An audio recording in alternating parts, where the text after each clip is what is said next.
할렐루야 성도님 여러분 반갑습니다. 유튜브 성도님들도 반갑습니다. 오늘 하나님께서 주신 말씀은 마태복음 5장 10절에서 16절까지입니다.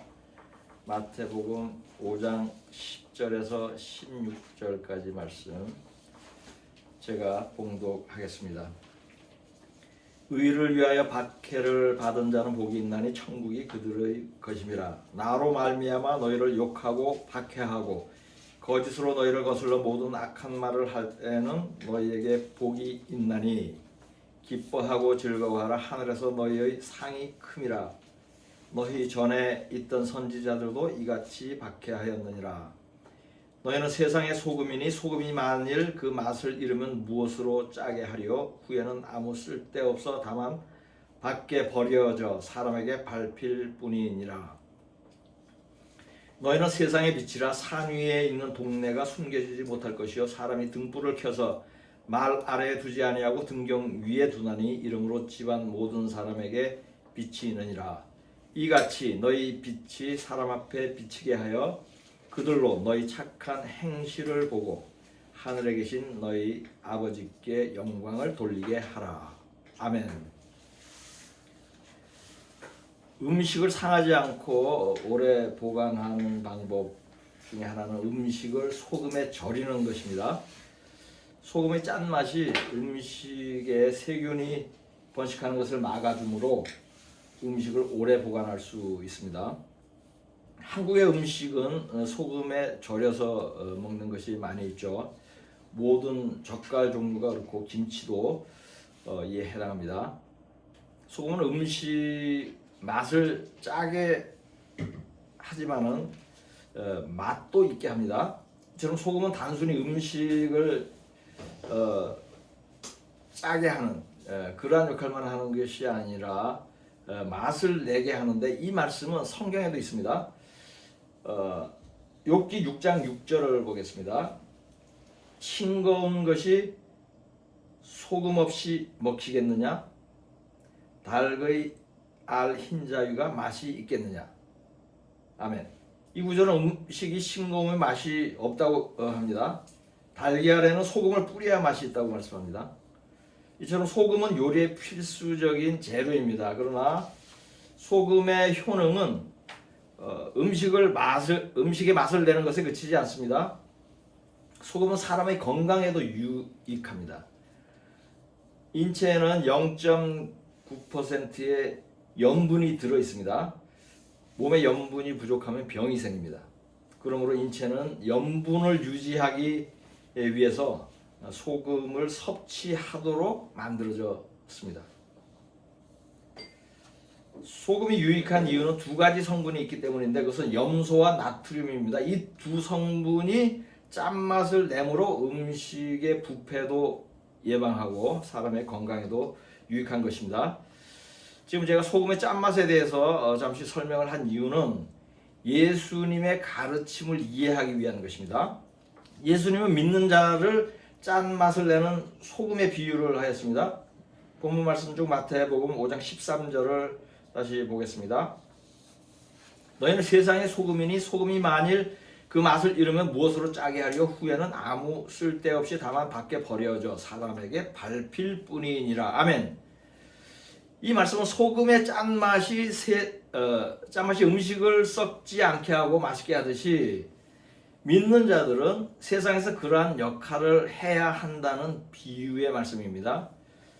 소금이 두 가지 성분인 염소와 나트륨으로 짠맛을 내듯이 믿는 자들도 두 가지 재료로 짠맛을 낼 수 있습니다.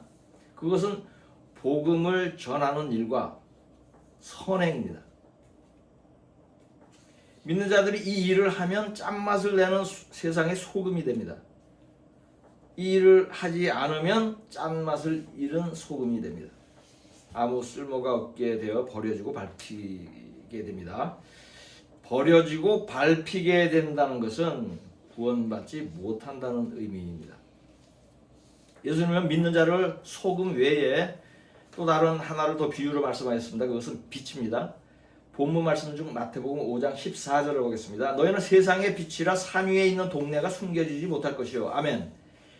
세상은 어둡고 모든 것이 감추어져 있습니다. 빛은 어둠에 숨어 있는 것을 드러냅니다.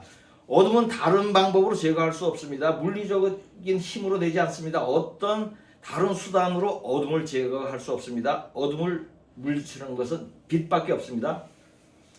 빛은 깨끗한 것도 드러내고 더러운 것도 드러냅니다. 선한 것도 드러내고 악한 것도 드러냅니다.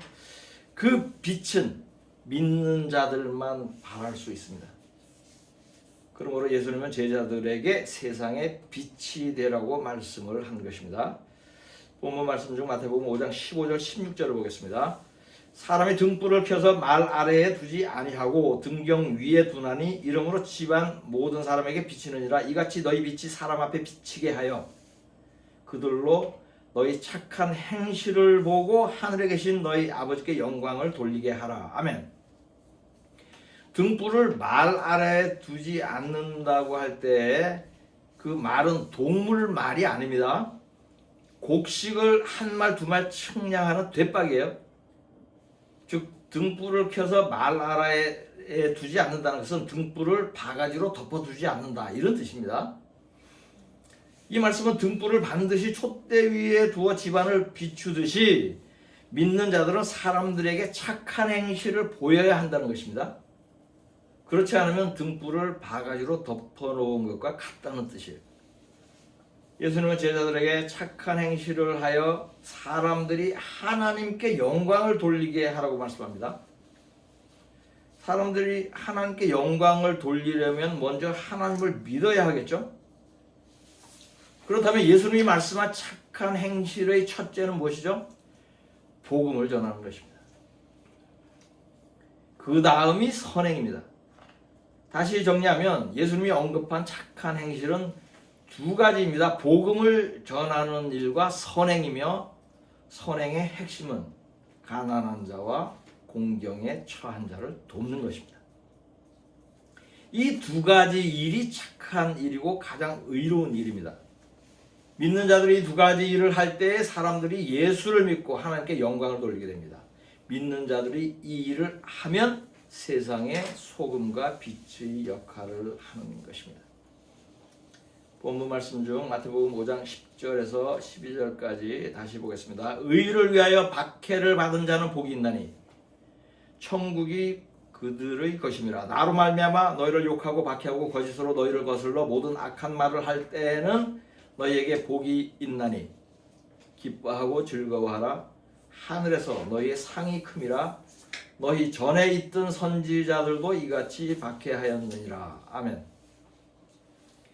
이 구절은 박해를 받는 두 가지 경우를 말씀합니다. 하나는 의로운 일을 할 때 박해를 받고, 다른 하나는 예수님으로 인해 박해를 받는 것입니다. 예수님 때문에 박해를 받는다는 것은 예수를 믿는 일과 예수의 복음을 전하는 일로 박해를 받는다는 의미죠. 다시 말씀하면 예수를 믿고 복음을 전하면 박해를 받게 될 것인데 그것이 의로운 일이고 복을 받는 일이라는 것입니다. 천국에 상급이 있다는 것이에요. 예수님은 이 말씀에 이어서 소금과 빛에 대한 비유의 말씀을 하였습니다. 본문 말씀을 6가지 포인트로 요약할 수가 있습니다. 첫째로, 예수를 믿고 복음을 전하는 일은 의로운 일이다. 둘째, 착한 일을 하는 것도 의로운 일이다. 셋째, 의로운 일을 하면 박해를 받는다. 넷째, 의로운 일을 하는 이유로 박해를 받는 사람은 복이 있다. 다섯째, 의로운 일을 하는 것이 세상의 빛과 소금의 역할을 하는 것이다. 여섯째, 의로운 일을 하지 않는 사람은 버려지고 밟힌다. 다시 정리를 하면, 믿는 사람은 박해와 고난을 감수하더라도 반드시 복음을 전하고 선한 일을 하여서 세상을 유익하게 해야 한다는 것입니다. 그렇게 할 때에 이 생에서도 복을 받고 죽어서는 영원히 구원받습니다. 이 일을 하지 않으면 예수를 믿어도 버려진다는 것입니다. 쓸모없는 인간이라는 것입니다. 하나님 보시기에 쓸모없이 버려질 사람이라면 구원받지 못하는 것입니다. 등불이 주변을 환하게 비추려면 등불을 높은 곳에 둬야 합니다. 낮은 곳에 두거나 등불을 가리면 제대로 밝힐 수 없습니다.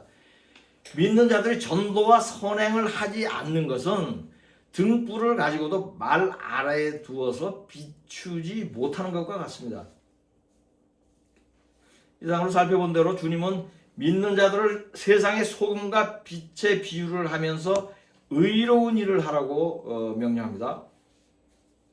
성경이 말씀하는 의로운 일에 대하여 조금 더 구체적으로 살펴보겠습니다. 누가복음 18장 13절 14절을 보겠습니다. 세리는 멀리 서서 감히 눈을 들어 하늘을 쳐다보지도 못하고 다만 가슴을 치며 이르되 하나님이여 불쌍히 여기소서 나는 죄인이로소이다 하였느니라. 내가 너희에게 이르노니 이에 저 바리새인이 아니고 이 사람이 의롭다 하심을 받고 그의 집으로 내려갔느니라. 무릇 자기를 높이는 자는 낮아지고 자기를 낮추는 자는 높아지리라 하시니라. 아멘. 이 구절의 말씀은 스스로 죄인임을 자백하고 회개하는 자가 의로운 자라고 말씀합니다. 시편 112장 4절과 11장 7절을 보겠습니다. 정직한 자들에게는 흑암 중에 빛이 일어나니 그는 자비롭고 긍휼이 많으며 의로운 이로다. 아멘. 여호와는 의로우사 의로운 일을 좋아하시나니 정직한 자는 그의 얼굴을 배우리라. 아멘. 이 두 구절은 하나님이 의로운 분이라는 것과 정직한 자는 빛이 나고 하나님의 얼굴을 본다고 합니다. 즉 정직한 것이 의로운 것입니다. 다음은 히브리서 11장 4절을 보겠습니다. 믿음으로 아벨은 가인보다 더 나은 제사를 하나님께 드림으로 의로운 자라 하시는 증거를 얻었으니 하나님이 그 예물에 대하여 증언하심이라. 그가 죽었으나 그 믿음으로써 지금도 말하느니라. 아멘. 이 구절은 큰 믿음이 있으면 의로운 사람이라고 말씀합니다. 야고보서 2장 20절 21절과 25절 26절을 보겠습니다.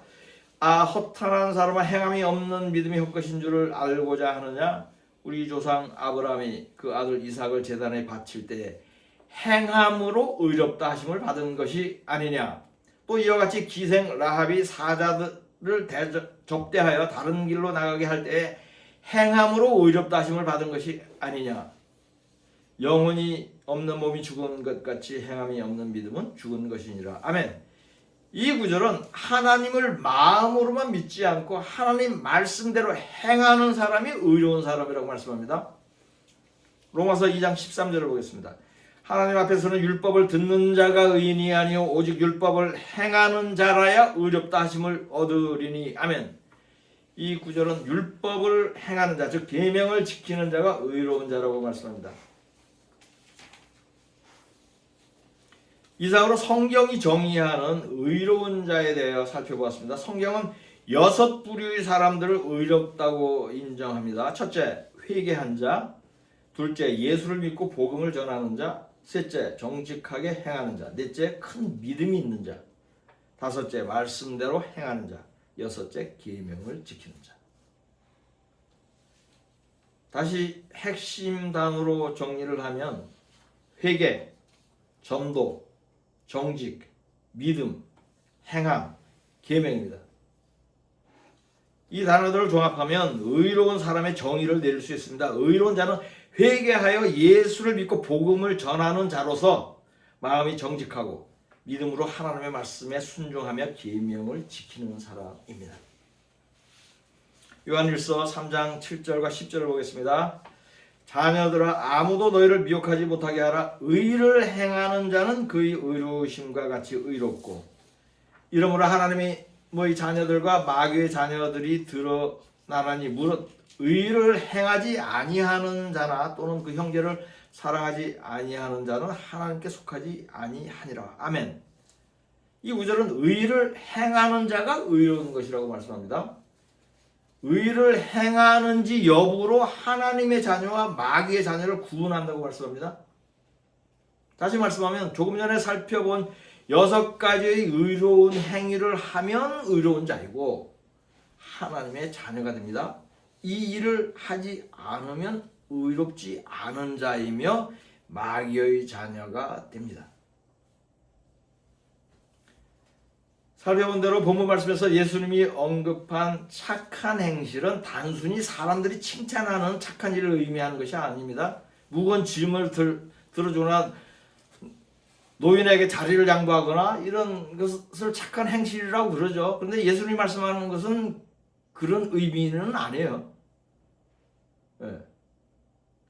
복음을 전하고 선행을 하는 것인데 그 선행의 핵심은 구제를 하고 공경에 처한 사람을 돕는 것입니다. 이것이 예수님이 언급한 착한 행실이에요.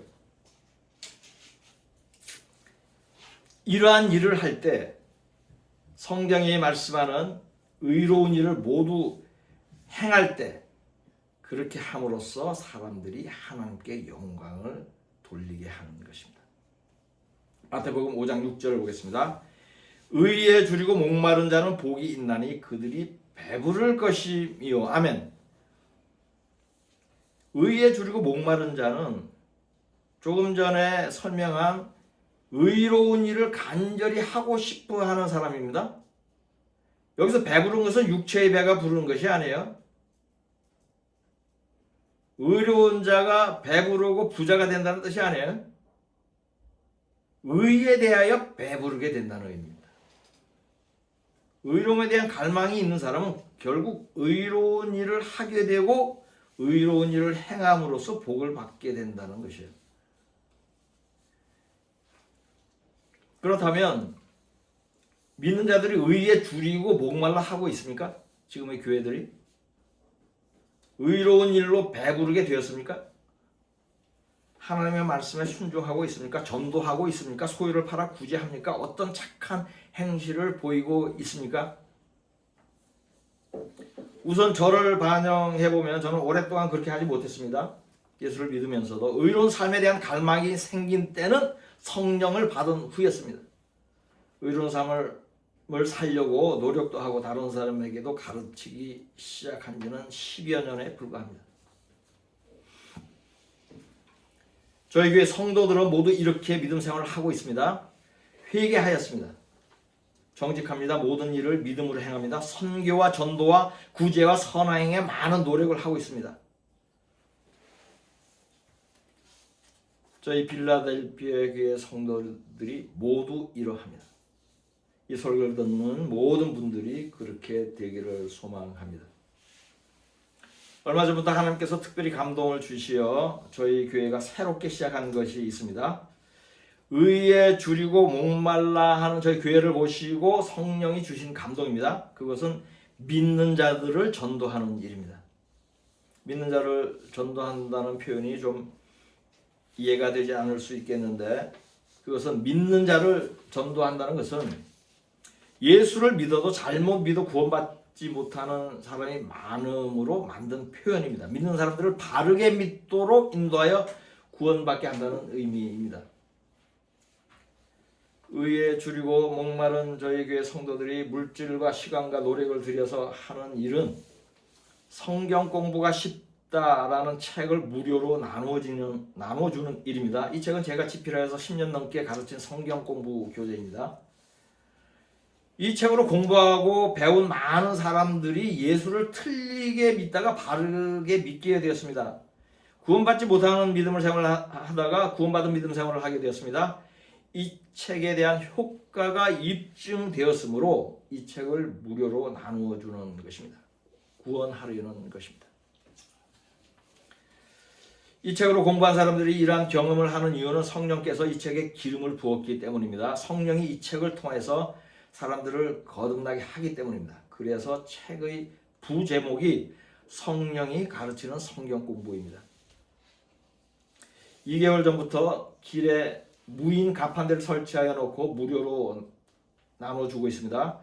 성도 각자가 자신이 거주하는 근처에서 이 사역을 열심히 하고 있습니다. 2개월 만에 약 800권 정도를 무료로 나누어 주었습니다. 이 일을 하는 데는 많은 영적인 에너지와 수고와 물질이 동반됩니다. 책을 대량으로 인쇄합니다. 모든 책을 비에 젖지 않게 비닐봉지로 싸야 합니다. 매일 한두 번씩 가판대를 확인하고 책을 채워놓아야 합니다. 가판대를 놓는 장소도 수시로 바꿔야 합니다. 비가 올 때에는 가판대를 치우거나 비 맞은 책을 닦아야 합니다. 물질과 시간과 정성을 모두 쏟아서 하는 것입니다. 하나님을 사랑하고 영혼을 사랑하는 마음이 없으면 하지 못합니다. 의에 줄이고 목마른 자들만 할 수 있습니다.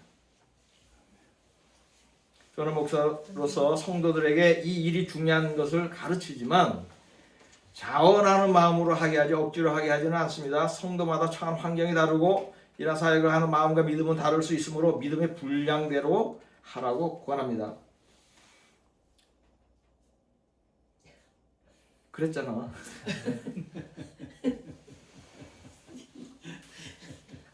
속으로 아닌데 그러는 사람이 있는 것 같아. 후시하지 않습니다. 배포되는 책의 수량과 상관없이 저를 포함한 모든 성도들이 기쁜 마음으로 이 사역을 하고 있다는 사실에 하나님께 감사합니다. 아멘. 믿는 사람을 전도하는 감동과 열정을 주시는 분은 성령입니다.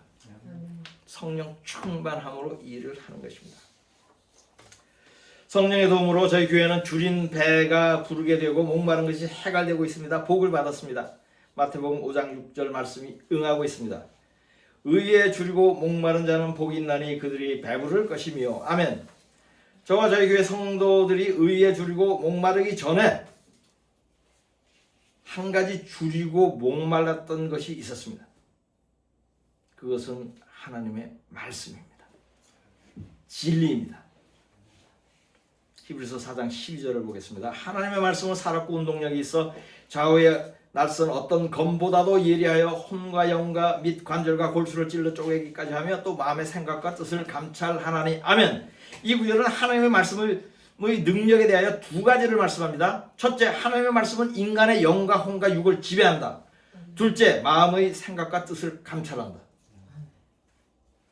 하나님의 말씀을 들을 때에, 성경을 읽을 때에 품은 생각의 악함이 반영되고 지은 죄가 생각납니다. 그래야 회개하게 됩니다.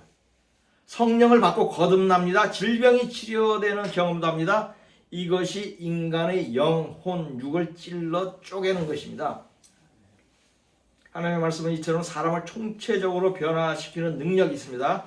그렇다면 누가 이러한 말씀의 능력을 경험하겠습니까? 그들은 하나님의 말씀을 사모하는 자들입니다. 말씀에 줄이고 목마른 자들입니다. 여러분, 이 설교 말씀을 스스로에게 반영할 때 의에 줄이고 목마름이 없다고 판단되면 먼저 하나님의 말씀에 줄이고 목마르게 될 것을 축복합니다. 그리하여 성경을 주야로 묵상을 하십시오. 그러나 성경을 읽는 자체가 중요한 것이 아닙니다. 성경을 읽고 진리를 깨닫는 것이 중요합니다. 진리를 알게 하는 분은 성령입니다. 요한일서 2장 27절을 보겠습니다. 너희는 주께 받은 바 기름 부음이 너희 안에 거하나니 아무도 너희를 가르칠 필요가 없고 오직 그의 기름 부음이 모든 것을 너희에게 가르치며 또 참되고 거짓이 없으니 너희를 가르치신 그대로 주 안에 거하라. 아멘. 성령의 기름 부음이 친히 성경을 가르칠 때에 성경 말씀대로 행하게 되고 진리를 알게 됩니다. 진리를 알면 죄에서 자유롭게 됩니다. 의롭게 됩니다. 이것이 성경 말씀에 줄이고 목마른 자들이 결국 의에 줄이고 목마른 자가 되는 원리입니다. 며칠 후면 새로운 해가 시작됩니다. 2026년 새해에는 여러분 모두 말씀에 줄이고 목마른 자가 되시고 의에 줄이고 목마른 자가 되시고 세상의 빛과 소금이 되시기를 세상의 빛으로 오신 우리 주 예수 그리스도의 이름으로 축복합니다. 본문 말씀으로 설교를 마치겠습니다. 의를 위하여 박해를 받은 자는 복이 있나니 천국이 그들의 것임이라. 나로 말미암아 너희를 욕하고 박해하고 거짓으로 너희를 거스를 모든 악한 말을 할 때에는 너희에게 복이 있나니 기뻐하고 즐거워하라. 하늘에서 너희의 상이 큼이라. 너희 전에 있던 선지자들과 이같이 박해하였느니라. 너희는 세상의 소금이니 소금이 만일 그 맛을 잃으면 무엇으로 짜게 하리요. 후에는 아무 쓸데없어 다만 밖에 버려져 사람에게 밟힐 뿐이니라. 너희는 세상의 빛이라. 산 위에 있는 동네가 숨겨지지 못할 것이요 사람이 등불을 켜서 말 아래에 두지 아니하고 등경 위에 두나니 이러므로 집안 모든 사람에게 빛이 있느니라. 이같이 너희 빛이 사람 앞에 비치게 하여 그들로 너희 착한 행실을 보고 하늘에 계신 너희 아버지께 영광을 돌리게 하라. 아멘.